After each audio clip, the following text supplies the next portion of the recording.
Hello student, welcome back on my channel JKSB civil engineering. तो जो आज हम पढ़ने जा रहे हैं वो ओपन चैनल फ्लो के बारे में हम पढ़ने जा रहे हैं। तो जो ये ओपन चैनल फ्लो है मैकेनिक्स के अंदर आता है, फ्लूइड मैकेनिक्स के अंदर, ये आसान ही है, इसको छोड़ना नहीं, बड़ा आसान है, इजी टू अंडरस्टैंड, मतलब बड़ा इजी हो जाता है अंडरस्टैंड। तो अब स्टार्ट करते हैं। ओपन चैनल फ्लो किसे कहते हैं भाई? क्या ऊपर से वो ओपन रहता है तभी उसको ओपन चैनल फ्लो कहते हैं? ऐसा नहीं है भाई। उसमें दो कंडीशन होंगी, तो मैंने यहाँ पर लिखा है टू कंडीशन सेटिस्फाई। जब दो कंडीशन सेटिस्फाई करेगा तभी उसको ओपन चैनल फ्लो हम कह सकते हैं। अब वो दो जो कंडीशन है जो फेवर करनी चाहिए वो कौन सी है? एक फ्री सरफेस, दूसरा एटॉमिक प्रेशर। फ्री सरफेस बोले तो मान लो मैंने ये एक नीचे से एक बॉटम पकड़ा हुआ है, ठीक है, ये ग्राउंड लेवल है। तो मैंने एक सेक्शन पकड़ा ये, इसलिए लिखा मैंने सेक्शन 1, और दूसरा सेक्शन पकड़ा ये, इसको लिखा मैंने सेक्शन 2, और इसके बीच में से फ्लूइड मूव कर रहा आगे की तरफ, लिखा भी ऐसे दिखाया है, डायरेक्शन आगे की तरफ मूव कर रहा है। और ऊपर की ये टॉप सरफेस इसकी है, ठीक है। तो टॉप सरफेस अगर फ्री होगा, फ्री होगी, तो टॉप सरफेस फ्री मतलब क्या हुआ कि टॉप सरफेस पे एयर अगर होगा, ओवरलाइंग फ्लूइड मीडियम जो होगी वो अगर एयर होगा, तब हम कह सकते हैं कि टॉप सरफेस उसका क्या है, वो फ्री सरफेस है, मतलब कि वहाँ पर एयर है, तो तभी उसको फ्री सरफेस। अगर एयर नहीं होगा, बिल्कुल क्लोज होगा, तो तब हम फ्री सरफेस उसको नहीं कह सकते। दूसरा कि वहाँ पर एटॉमिक प्रेशर लगता होगा। देख लीजिए यहाँ पर अगर एयर है तो वो इसके ऊपर क्या होगा, एटॉमिक प्रेशर डालता होगा ना ऊपर से इसके ऊपर, तो एयर जो है इसके ऊपर प्रेशर डालो एटॉमिक, मतलब कि एक तो टॉप सरफेस पे एयर हो, दूसरा कि एटॉमिक प्रेशर लगता है। तो ये दो चीज़ें अगर सेटिस्फाई करती है तभी हम कह सकते हैं कि ओपन चैनल फ्लो है। तो इसकी डेफिनेशन अब देख लो आप, लिखा हुआ है नेचुरल और मैनमेड स्ट्रक्चर भी हो सकता है in which water flow with free surface and atomic pressure. Free surface भी है, एटॉमिक प्रेशर भी है। फ्री सरफेस बोले तो टॉप वाली सरफेस जो है वो इन कंटैक्ट विद एयर में है, हवा के साथ इन कंटैक्ट में, तो एटमॉस्फेरिक प्रेशर मतलब कि एटमॉस्फेरिक प्रेशर भी लगता होगा। तो यहाँ पर लिखा भी है फ्री सरफेस की definition, free surface is actually an interface. एक ऐसी इंटरफेस होता है, एक ऐसा इंटरफेस मतलब बोले तो एक ऐसी जगह होती है बिटवीन टू फ्लूइड, दो फ्लूइड के बीच में। तो बोले आप डायग्राम में आप देख लो, ये एक इंटरफेस है, ये एक ऐसी जगह है, एक ऐसा पॉइंट है, एक जगह है जहाँ पर दो फ्लूइड एक दूसरे के साथ मिलते हैं, ऊपर एयर वाला और नीचे जो मूविंग फ्लूइड है, चाहे वो वाटर हो। तो ये कब हम मिलते हैं, यहाँ पर मिलते हैं। तो ये मिलने वाली जो जगह है इसी को हम कहेंगे फ्री सरफेस। तो उसमें फ्री सरफेस होना चाहिए और एटॉमिक प्रेशर लगना चाहिए, तभी उसको हम कह सकते हैं कि ये क्या है, ओपन चैनल है, ओपन चैनल फ्लो है। अब ये एक नीचे मैंने डायग्राम दिखाया, तो ये मैंने दिखाया कि एक सीवर है। सीवर आपको पता है कि जो नालियाँ नहीं हम बनाते हैं, तो नालियों में बड़ी बड़ी पाइपें नहीं डालते हैं, वो जो बड़े बड़े डायमीटर वाले पाइपें कंक्रीट की डालते हैं, उनको सीवर्स कहते हैं। तो सीवर के अंदर जो है, अगर मान लो ये सीवर है, सीवर के अंदर पानी चल रहा है, तो ऊपर इतना खाली है, तो जब ये खाली है ऊपर, तो क्या होगा, यहाँ वैक्यूम तो नहीं होगा, यहाँ पर एयर होगा। तो अब क्या होता होगा, यहाँ पर एयर और जो ये वाटर है, ये जो ये इनके बीच में जो ये इंटरफेस है, इसको कहेंगे फ्री सरफेस। और जो एयर है वो इसके ऊपर प्रेशर भी डालता होगा, तो फ्री सरफेस भी है और एटमॉस्फेरिक प्रेशर भी बढ़ रहा है। तो हम कह सकते हैं जो सीवर है ये ओपन चैनल है, क्लोज चैनल नहीं है। ऐसा समझना नहीं है कि ओपन चैनल ऐसा हो गया जो ऊपर से खुला, नहीं, ओपन चैनल ऐसा हो गया जिसके ऊपर जो है एयर इन कंटैक्ट या कोई और फ्लूइड उसके कंटैक्ट में है। तो हम क्या ऐसा कर सकते हैं, कह सकते हैं पी एटॉमिक बोले तो एटमॉस्फेरिक प्रेशर जो होता है। तो मैं क्या कह रहा था इसमें कि जो एटॉमिक प्रेशर होता है पी जो होता है वो कांस्टेंट रहता है। आपको पता है टॉप लेवल पे एटॉमिक प्रेशर जो होगा हर पॉइंट पे कांस्टेंट होगा, इस पॉइंट पे हर पॉइंट पे कांस्टेंट होगा।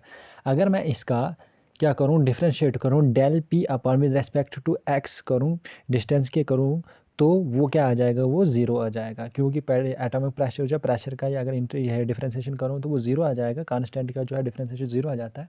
तो ऐसे हमें पता है कि stress is directly proportional to, इसको कहते हैं pressure gradient, is directly proportional to pressure gradient. जब प्रेशर ग्रेडियंट जीरो हो जाएगा तो टॉप भी क्या हो जाएगा, जीरो। इसका मतलब कि यहाँ पर जो शेयर स्ट्रेस है वो भी जीरो होगा। तो कभी कभी ये क्वेश्चन भी प्रोड्यूस करते हैं कि बोलते हैं बोलाओ फ्री सरफेस के ऊपर जो स्ट्रेस है due to the atmospheric pressure, shear stress जो एटमॉस्फेरिक प्रेशर की वजह से होता है वो कितना होता है, भाई वो जीरो होता है। तो ये आपको पता होना चाहिए। तो अभी तक हमने ये भी डेफिनेशन भी पढ़ ली, फ्री सरफेस क्या होता है, एक ऐसी दो फ्लूइड जहाँ पर कंटैक्ट करते हैं वहाँ पर जो इंटरफेस होता है उसको कहते हैं फ्री सरफेस। उसके बाद अगर कोई बताएगा आपको कि भाई ओपन फ्लो चैनल के एग्जांपल बोलो, तो फ्लो इन रिवर, स्ट्रीम में फ़्लो या सीवर में फ़्लो या रोड साइड जो गटर होते हैं उनमें जो फ़्लो होता है वो एक किस्म का ओपन चैनल फ़्लो ही होता है। क्यों? क्योंकि गटर अगर हाफ़ फिल्ड है, हाफ़ जगह खाली है, तो उसमें क्या होगा, एयर ही होगा। तो उसके बाद तो ये एक नोट है, नोट में क्या लिखा हुआ है, it does not mean it is open at top. को ये नहीं समझ लेना कि ओपन चैनल मतलब कि टॉप पे ओपन होगा, it can be closed also, ये टॉप पे क्लोज्ड भी हो सकता है। अच्छा, इसके आगे जो है हम पढ़ने वाले हैं वो है पाइप फ्लो। पाइप के बीच में से जब फ्लो करता है तो क्या होता है, मान लो ये एक पाइप है, ये हमने एक पाइप बनाई है, इसके बीच में से यहाँ से ऐसे नीचे की तरफ फ्लो जा रहा है, ठीक है। अब पाइप में जो फ्लो जाता है एक जगह पॉइंट से बी पॉइंट के बीच में, मान लो ये ए पॉइंट है और ये बी पॉइंट है, यहाँ पर ए लिखा है मैंने, यहाँ पर बी पॉइंट लिखा। जब भी ए पॉइंट से बी पॉइंट की तरफ जब भी मूव करेगा फ्लूइड, वो किसकी वजह से करेगा, due to the difference of pressure, pressure head के डिफरेंस की वजह से वो एक जगह से दूसरी जगह मूव करेगा। तो अब क्या लेता हूँ मैं, इसको रेफरेंस पॉइंट लेता हूँ। रेफरेंस मतलब डेटम, आपको पता भी है हम डेटम लेते हैं, तो यहाँ पर भी हमने एक डेटम लिया है। इस नीचे ग्राउंड लेवल को मैं ऐसे डेटम लाइन लेता हूँ। अब ग्राउंड लेवल से इस बी तक जो हेड होगा तो उसको मैं ले लेता हूँ डेटम हेड Z2, क्योंकि यहाँ Z2 मान लो या ZB मान लो इसको। अगर ये 2 पॉइंट है या ये 1 पॉइंट है तो इसका जो डेटम हेड होगा वो Z1 होगा। अगर ये 2 पॉइंट है तो इसका जो डेटम हेड होगा Z2 होगा। उसके बाद अब इस पॉइंट का जो प्रेशर है वो, इस पॉइंट B का जो प्रेशर है वो कैसे हम मापेंगे, वो हम मापेंगे पीज़ोमीटर लगा के, बोले तो मैनोमीटर लगा के। अब मैनोमीटर जब हम लगाएंगे इसके अंदर, वो यहाँ पर प्रेशर हेड देगा, प्रेशर नहीं देगा बल्कि pressure head at point A देगा, और यहाँ पर देगा pressure head at point B पे देगा। वो कितना प्रेशर हेड कैसे निकालते हैं, आपको ऐसे पता है कि प्रेशर जो है वो किसके बराबर होता है, रो जी एच के। अब जो ये एच होता है ना, इसी को कहते हैं प्रेशर हेड।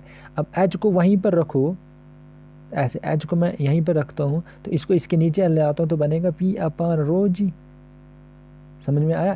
तो एच जो है इसी को प्रेशर हेड कहते हैं। तो प्रेशर हेड किसके बराबर है, P प्रेशर अपान रो जी, उस पॉइंट का प्रेशर अपान रो जी। तो इसको यहाँ पर भी देख लो, प्रेशर एट पॉइंट ए कैसे निकलेगा, प्रेशर हेड कैसे निकलेगा at point A, at point A पे प्रेशर हेड कैसे निकलेगा, pressure at point A upon rho g, ये रो जी है, ठीक है। इसको और कुछ नहीं माना, ये रो जी है।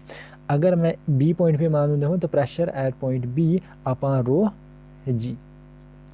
अब क्या होगा, जो pressure head plus datum head, बोले तो मैं बोलूँ तो ये डेटम हेड प्लस जो यहाँ से यहाँ तक प्रेशर हेड होगा, इन दोनों को इकट्ठे होकर कहते हैं हाइड्रोलिक हेड। तो ये भी कभी क्वेश्चन पूछ सकता है कि pressure head plus datum head को क्या कहते हैं, तो हाइड्रोलिक हेड कहते हैं। अब जो ये हाइड्रोलिक हेड है, इस पॉइंट ए का हाइड्रोलिक हेड और इस पॉइंट बी का जो हाइड्रोलिक हेड है, इन दो पॉइंटों को अगर मैं ऐसे लाइन से ज्वाइन करूं तो इस लाइन को कहते हैं HGL। HGL मतलब हाइड्रोलिक ग्रेडियंट लाइन, एक ऐसी लाइन है जो हाइड्रोलिक हेड के टॉप सरफेस को मिलाती है, तो इसको कहते हैं हाइड्रोलिक ग्रेडियंट लाइन। और उसके बाद जो pressure at point A, pressure at point ए जो होगा वो कितना होगा P A upon pressure head, जिसे हम कहेंगे पी ए अपान रो जी, जो है वो much greater than P B upon rho g से बहुत ज़्यादा होगा। अब आगे देख सकते हो आप, ये अभी तक मैंने पाइप के बीच में से, अगर इससे ये पता चलता है कि पाइप में जब भी फ्लो करता है ए पॉइंट से बी पॉइंट की तरफ या एक पॉइंट से दूसरे पॉइंट की तरफ, जब भी फ्लूइड मूव करता है वो इसलिए करता है क्योंकि प्रेशर हेड का डिफरेंस होता है। बट अगर हम ओपन चैनल की बात करें तो ओपन चैनल में ऐसा नहीं होता है। तो वहाँ पर क्या होता है, मान लो ये एक ओपन चैनल का बेड सरफेस है और ये मैंने एक डेटम लाइन ली, ये डेटम लाइन है जनाब, ये वाली। अच्छा, ये डेटम लाइन है, ये बेड सरफेस है। अब डेटम लाइन से यहाँ तक जो इसका, अगर ये सेक्शन 2 है और ये सेक्शन 1 है, तो डेटम लाइन से यहाँ तक जो होगा डेटम हेड वो Z2 होगा, और यहाँ से यहाँ तक जो होगा वो Z1 होगा, लिखा भी है मैंने। और उसके बाद जो वहाँ पर प्रेशर हेड था, उसी तरह से यहाँ पर जो प्रेशर हेड होगा यहाँ से यहाँ तक, उसको क्या लिखता हूँ मैं Y1, और इस साइड में लिखता हूँ Y2। आगे देखिए, अब इसके बीच में से एक फ्लूइड पार्टिकल मान पकड़ लिए या कुछ फ्लूइड का एलिमेंट पकड़ लीजिए। अब उस फ्लूइड एलिमेंट का हमेशा जब भी होगा वेट जो होगा वो स्ट्रेट डाउनवर्ड की तरफ टुवर्ड डाउनवर्ड होगा, डायरेक्टली टुवर्ड डाउन, तो मैंने लिख लिया ऐसे डाउनवर्ड की तरफ W, लिख लिया W। अब W जो है ये क्या है, देखिए ये जो स्लोप है ये ग्राउंड लेवल के साथ में क्या बनाता है, यहाँ पर थीटा बना दिया, थीटा। तो ये क्या होगा, यहाँ पर ये 90 डिग्री होगा और यहाँ पर क्या होगा, ये 90 माइनस थीटा। तो यहाँ अपोजिट में 90 माइनस थीटा, फिर ये 90, फिर ये थीटा। बोले तो जितना यहाँ पर थीटा है उतना यहाँ पर भी थीटा बनाएगा। थीटा कैसे बनाएगा, पहले क्या है, इस W का हम दो कंपोनेंट्स बनाएंगे। आपको पता भी है जब भी रिजल्टेंट कोई फोर्स होती है उसके दो कंपोनेंट होते हैं, दो कंपोनेंट बनते हैं, एक कास कंपोनेंट है एक साइन कंपोनेंट। तो इसके भी वही बनेंगे, दो कंपोनेंट बनेंगे। देखो एक एक्स डायरेक्शन में तो एक वाई डायरेक्शन में, एक्स डायरेक्शन में तो ये वाई डायरेक्शन। एक्स डायरेक्शन में जो ये W का जो कंपोनेंट बनेगा तो वो कौन सा कंपोनेंट बनेगा, W साइन थीटा। और जो यहाँ पर थीटा है, ये यहाँ पर अगर थीटा है उतना ही थीटा यहाँ पर भी बनेगा, जितना एंगल यहाँ पर होगा बेड स्लोप में उतना ही यहाँ पर भी बनेगा। और ये थीटा है जनाब, ये वाला, अगर आपको दिख नहीं रहा होगा इसलिए मैंने लिखा बार बार, दो बार, एक बार लिख लेता हूँ अच्छे से फिर से। ये कितना है थीटा, ये वाला जो ऐसे है ना इतना, ये कितना है थीटा। अब इसका कंपोनेंट क्या होगा, W कास थीटा। इसका कंपोनेंट इस साइड में वाई डायरेक्शन में W कास थीटा और उस साइड में W साइन थीटा वाला कंपोनेंट। अब क्या होगा, तो क्या होगा हम बताते हैं। ये जो W साइन का है थीटा वाला कंपोनेंट है is responsible for motion of fluid, यही रिस्पॉन्सिबल है इस ओपन चैनल में फ्लूइड को मोशन कराता है इस पॉइंट से उस पॉइंट या एक पॉइंट से दूसरे पॉइंट में। पाइप में ऐसा नहीं था, वहाँ पर प्रेशर हेड का डिफरेंस की वजह से एक जगह से दूसरी जगह, बट यहाँ पर वैसा नहीं है। और जो ये W कास थीटा है ये जो है ये फ्लूइड को मूव कराने में कोई काम नहीं करेगा। It will not work because it is perpendicular to fluid. जो फ्लूइड के परपेंडिकुलर होता है वो काम कुछ नहीं करता। तो बोले तो W साइन थीटा एक किस्म की ड्राइविंग फोर्स है, एक किस्म की ग्रेविटी लोड या ग्रेविटेशनल फोर्स है, बोले तो ग्रेविटी फोर्स है जो इसको आगे की तरफ खींचती है। ठीक है, मगर कौन सा वाला कंपोनेंट है ये, W साइन थीटा। आगे हम पढ़ते हैं। अब इनका डिफरेंस हम पढ़ेंगे। भैया ये जो है पाइप फ्लो और जो इस साइड में है ओपन चैनल फ्लो, इनका डिफरेंस मैं पढ़ाता हूँ एक एक करके आपको। पहला डिफरेंस इसका, flow channel take place due to the यह प्रेशर डिफरेंस। प्रेशर का डिफरेंस होता है इसलिए फ्लो जो है यहाँ पर पाइप में फ्लो करता है। और बट यहाँ पर क्या है, flow take place due to the किसकी वजह से, W साइन थीटा या ग्रेविटी की वजह से।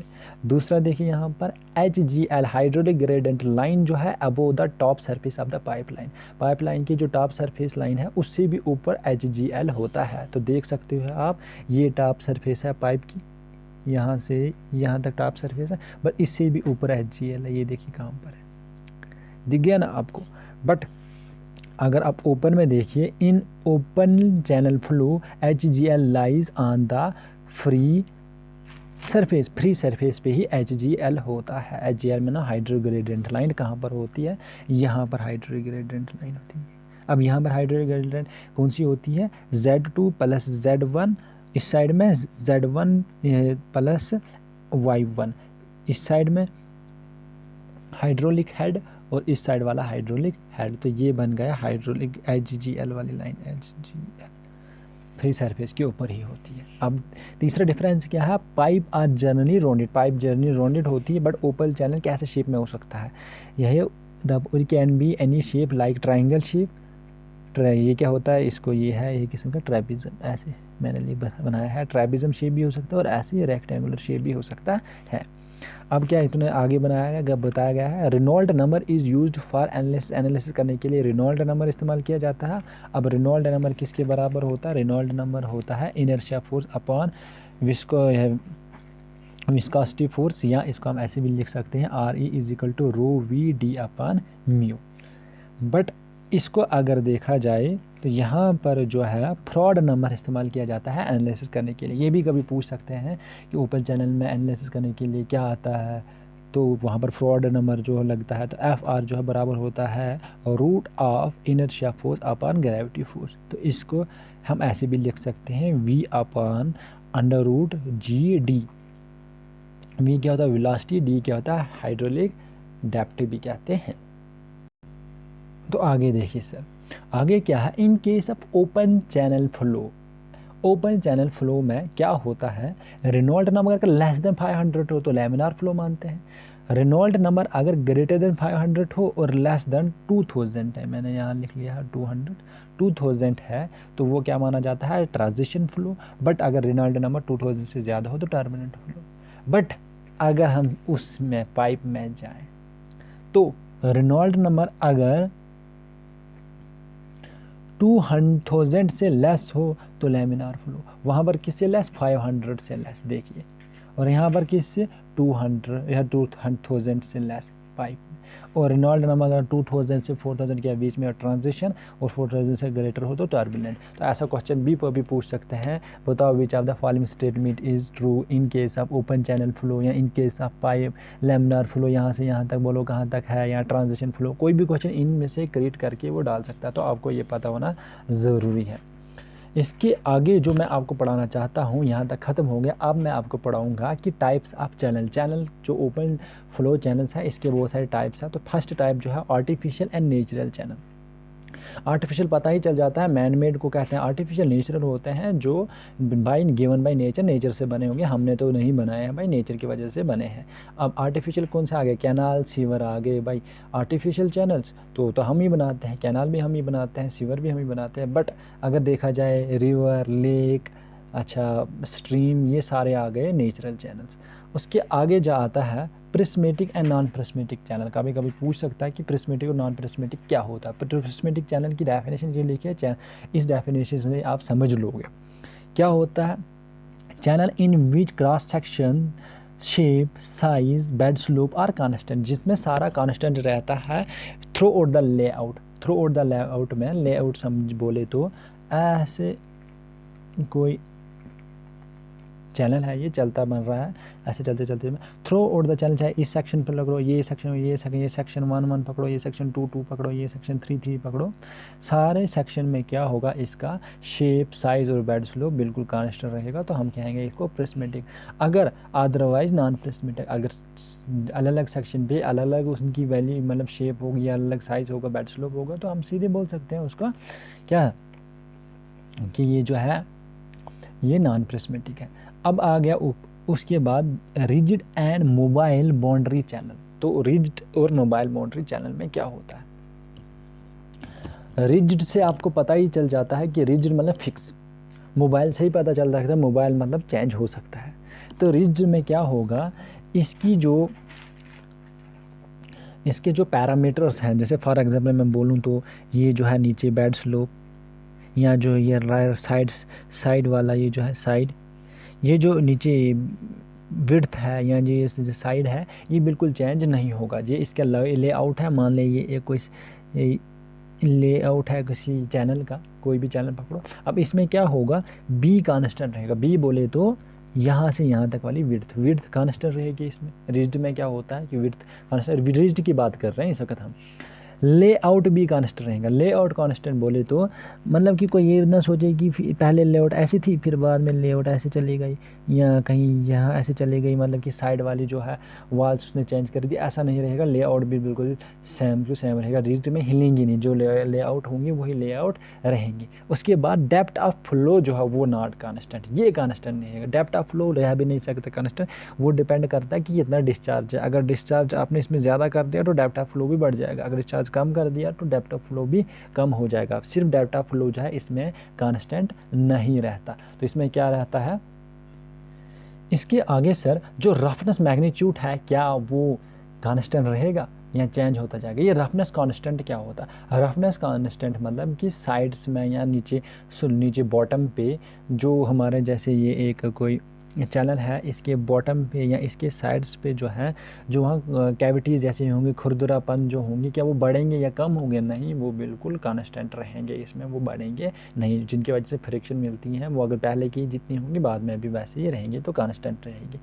सिल्टिंग एंड स्कोरिंग होगा, सिल्टिंग और स्कोरिंग भी नहीं होगा जनाब। क्यों नहीं होगा इसमें सिल्टिंग और स्कोरिंग? कोई कह सकता है भाई यार क्या एक चैनल जो है वो अगर हमने बिल्कुल सिमटेड बना दिया, मान लो उसमें मतलब सीमेंटेड बना दिया, अच्छे से पक्का बना दिया, अब उसमें सिल्टिंग और सुकोरिंग क्यों नहीं हो सकती? पीछे से अगर पानी हम गंदा ही डाल दें तो सिल्टिंग और सुकोरिंग हो सकती है। तो फिर हम उसको रिजिड नहीं कहेंगे। क्यों भाई, क्यों नहीं? क्योंकि उसकी वजह से अगर सिल्टिंग और स्कोरिंग होगी तो उसकी वजह से ये जो बी विड्थ है, विड्थ भी चेंज हो सकती है। क्या पता यहाँ साइड में सिल्ट जमा हो गई, इस साइड में भी सिल्ट जमा हो गई, तो डेप्थ भी चेंज हो सकती है, नीचे भी हो गया, तो हम उसको फिर कह नहीं सकते हैं। फिर वो क्या करेगा, फिर वो चेंज कर देता है विड्थ को, तो हम सिल्ट और स्कोरिंग भी नहीं हो सकता है। तो बोले तो नंबर ऑफ, अब कोई बताएगा उसको नंबर ऑफ फ्रीडम कितनी है इसमें, नंबर ऑफ फ्रीडम्स कितनी है। ये क्या होता है number of freedom? Number of freedom मतलब कि इसमें क्या चेंज हो सकता है। इसमें जो है सिर्फ चेंज जो हो सकता है वो एक चीज़ हो सकता है, उसे कहते हैं डेप्थ ऑफ फ्लो चेंज होता है। तो नंबर ऑफ फ्रीडम कितनी है? 1 लिखा मैंने, ONE 1। Number of independent displacement, independent displacement मतलब कि चेंजिंग, कि कितने चेंज, नंबर ऑफ फ्रीडम मतलब होता है number of independent displacement, number of displacement मतलब होता है कितनी चीज़ें चेंज हो सकती है, तो वो एक ही चेंज हो सकती है। तो मैंने भी लिखा भी है, in which boundary not deform, rigid होता है जिसमें बाउंड्री डिफॉर्म नहीं हो। डी के हम कहते हैं नंबर ऑफ फ्रीडम को, नंबर ऑफ फ्रीडम जो है वो एक ही है, वो कौन सी वाली है? Depth of flow. अब चलते हैं मोबाइल बाउंड्री के ऊपर। मोबाइल बाउंड्री मतलब ये जो साइड बाउंड्री है, ये जो साइड बाउंड्री, ये नीचे जो है यहाँ से यहाँ तक विड्थ, ये तीनों चेंज हो सकते हैं। क्या इसका लेआउट चेंज हो सकता है? हाँ, अगर साइड ये वाली चेंज हो सकती है। पहले अगर लेआउट ये वाला था, ये जो ब्लैक से मैंने किया, फिर ये दूसरा लेआउट बन सकता है ऐसे जाके, मतलब कुछ भी हो सकता है भाई, क्योंकि अब इसमें अगर देखा जाए तो विड्थ जो है वो कांस्टेंट नहीं रहती है, चेंज हो जाती है। विड्थ बोले तो ये बी, फिर उसके बाद depth of flow, depth of flow भी चेंज हो सकता है। डेप्थ ऑफ फ्लो जो है इसमें दो तरीके से चेंज हो सकता है। एक तो डिस्चार्ज अगर हम चेंज करेंगे तो डेप्थ ऑफ फ्लो भी चेंज होगा, वो तो होता ही था ऊपर में भी, तो नीचे वाले।